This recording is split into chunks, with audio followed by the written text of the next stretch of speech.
The busy terminal buzzed with travelers rushing to catch flights. Gate 47 filled with passengers waiting for the delayed flight to Chicago. Marcus Thompson sat quietly in the corner seat, his navy blue suit pressed perfectly, briefcase resting beside him. He checked his gold watch, then pulled out his phone to review important documents. The businessman had flown this route countless times, but today felt different. Something heavy hung in the air. Conversations grew louder around him. Security guards walked past more frequently than usual. Marcus noticed how some passengers kept glancing in his direction, whispering among themselves. The atmosphere grew tense. Officer Blake marched through the terminal, his hand resting on his belt.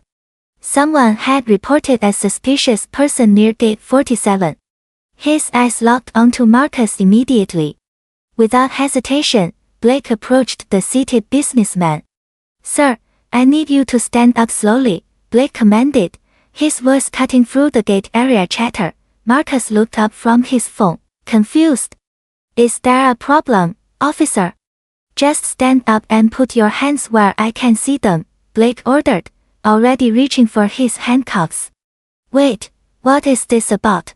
Marcus asked calmly, rising from his seat. "I'm just waiting for my flight." Blake grabbed Marcus's wrist roughly. "You match a description we received." The cold metal clicked around Marcus's wrists as passengers began turning to stare. Phones came out. Conversations stopped.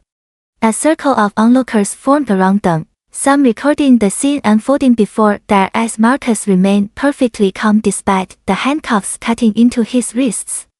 "Officer, I think there has been a serious misunderstanding here," he said quietly, his voice steady and professional. "Save it," Blake snapped, tightening his grip on Marcus's arm. "My name is Marcus Thompson. I am the Chief Operating Officer of Midwest Airlines," Marcus continued, never raising his voice. "This is actually my airline you are standing in right now." Blake hesitated for a moment, but shook his head. "Yeah, right. Anyone can claim anything." Just then, Blake's radio crackled to life.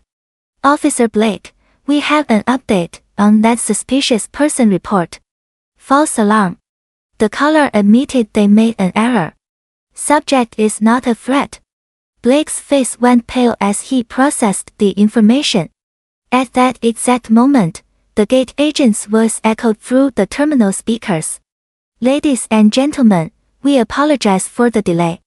We are pleased to have our Chief Operating Officer, Marcus Thompson, traveling with us today." The crowd murmured in shock. Blake's hands trembled as he stared at Marcus, realizing the enormous mistake he had just made in front of dozens of witnesses. Chief Rodriguez pushed through the crowd, his face stern and focused. He had received multiple calls about the incident within minutes. "Officer Blake, what is happening here?" he demanded, surveying the scene. Blake stammered, still holding onto Marcus's arm. "Chief, there was a report. I thought remove those handcuffs immediately," Rodriguez ordered sharply. As the cuffs came off, Marcus rubbed his wrists gently. The crowd watched in complete silence, waiting for his reaction. Many expected anger, shouting, demands for justice. Instead, Marcus straightened his tie and spoke calmly. "Chief Rodriguez, I understand mistakes happen. However, this situation raises serious concerns about profiling and assumptions." Rodriguez nodded grimly. "Mr. Thompson, on behalf of airport security, I sincerely apologize. This behavior is completely unacceptable." Blake stood frozen, realizing his career hung in the balance. Other officers had arrived and were already documenting the incident. "Officer Blake," Rodriguez continued, "you are suspended pending a full investigation. Your badge and radio, now." Marcus watched as Blake reluctantly handed over his equipment, his face red with embarrassment and shame. The businessman maintained his composure, showing remarkable grace under pressure. Marcus turned to address the gathered crowd, his voice carrying authority and compassion.